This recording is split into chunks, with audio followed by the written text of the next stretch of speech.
শোক নয়, বরং এক পরম আধ্যাত্মিক উৎসবের মধ্য দিয়ে শেষ বিদায় জানানো হল খাগড়াছড়ি জেলার রামগড় উপজেলার সোনাইনাগা পুষ্পবৌদ্ধ বিহারের বিহারাধ্যক্ষ ভদন্ত জ্যোতিকা মহাথেরকে। দীর্ঘ ১০৩ দিন অপেক্ষার পর আজ শনিবার বিকেলে শাস্ত্রীয় বিধান ও বর্ণাঢ্য উৎসবের মধ্য দিয়ে এই প্রবীণ ধর্মগুরুর অন্ত্যেষ্টিক্রিয়া সম্পন্ন হয়েছে। গত ১৫ সেপ্টেম্বর পরলোক গমন করেন ভদন্ত জ্যোতিকা মহাথের। এরপর থেকে পাহাড়ের প্রাচীন প্রথা অনুযায়ী তার দেহ বিশেষ উপায়ে সংরক্ষণ করে রাখা হয়েছিল পুষ্পবৌদ্ধ বিহারে। দীর্ঘ এই সময় পর গতকাল ২৬ ডিসেম্বর ও আজ ২৭ ডিসেম্বর ২ দিনব্যাপী বর্ণিল আয়োজনে তার মহাপ্রয়াণ অনুষ্ঠান উদযাপিত হয়।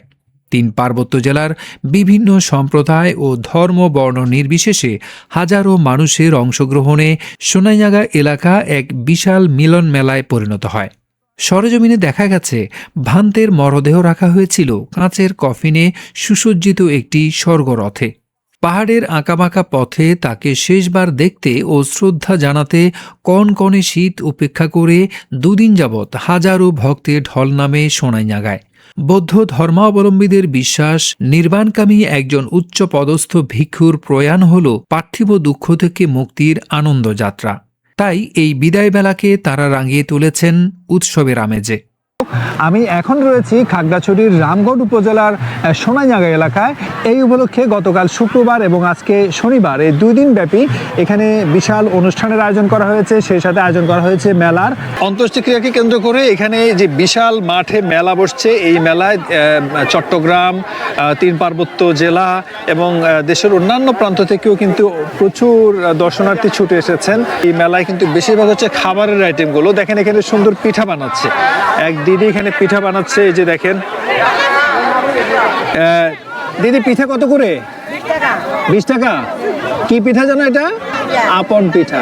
আয়োজক কমিটি জানায় ২ দিনের এই বিশাল যজ্ঞে ১৫,০০০ ভক্ত ও দর্শনার্থীর জন্য ২ বেলা অন্নদানের ব্যবস্থা করা হয়। পার্বত্য চট্টগ্রামের সামাজিক ও ধর্মীয় সম্প্রীতির এক অনন্য উদাহরণ হয়ে ওঠে এই গণভোজ।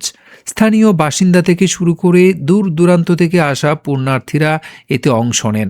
আজ বিকেলে ভিক্ষু সংঘের উপস্থিতিতে বিশেষ ধর্মীয় প্রার্থনা ও অনিত্য সভা অনুষ্ঠিত হয়। এরপরই শাস্ত্রীয় নিয়ম মেনে চিতা প্রজ্বলনের মাধ্যমে ভান্তের দেহ উৎসর্গ করা হয় পঞ্চভূতে।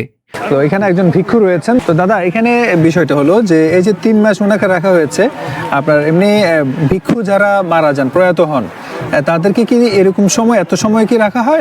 আপনাদের ধর্মের মানে পদ্ধতিটা কি?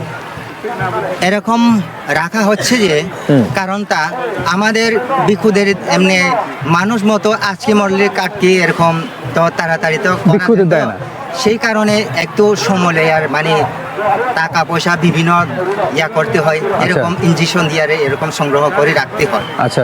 আগুনের লেলিহান শিখা যখন ভান্তের দেহ স্পর্শ করছিল, তখন সমবেত হাজারো কণ্ঠে প্রতিধ্বনিত হচ্ছিল সাধু সাধু সাধু। রামগড় থানার ওসি মোহাম্মদ নাজির আলম জানান, বিশাল জনসমাগম সত্ত্বেও অত্যন্ত সুশৃঙ্খল ও শান্তিপূর্ণভাবে অনুষ্ঠানটি সম্পন্ন হয়েছে। দিন শেষে সোনাইনাগার পাহাড়ি আকাশে যখন ভান্তের চিতার ধোঁয়া মিশে যাচ্ছিল, তখন ভক্তদের চোখে প্রিয় ধর্মগুরুকে হারানোর বিষাদ থাকলেও মনে ছিল তাকে একটি সুন্দর উৎসবের মাধ্যমে বিদায় দিতে পারার তৃপ্তি।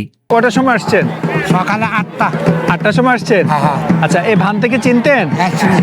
তো এই যে আজকে এত মানুষ আসছে, আপনারাও আসছেন, এখানে কি নিয়তে আসছেন? মানে আমরা এটা ধর্ম অনুষ্ঠান করি মনে করি এইটা।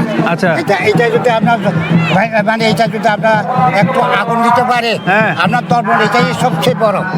এটা আগুন দিবে? আগুন দিবে, এটাই সবচেয়ে বড়। আচ্ছা, এটা আপনার অনেক পূর্ণ হবে? পূর্ণ হবে, অনেক পূর্ণ হবে। মোহাম্মদ নিজামুদ্দিন তুহিন, রামগড়, খাগড়াছড়ি।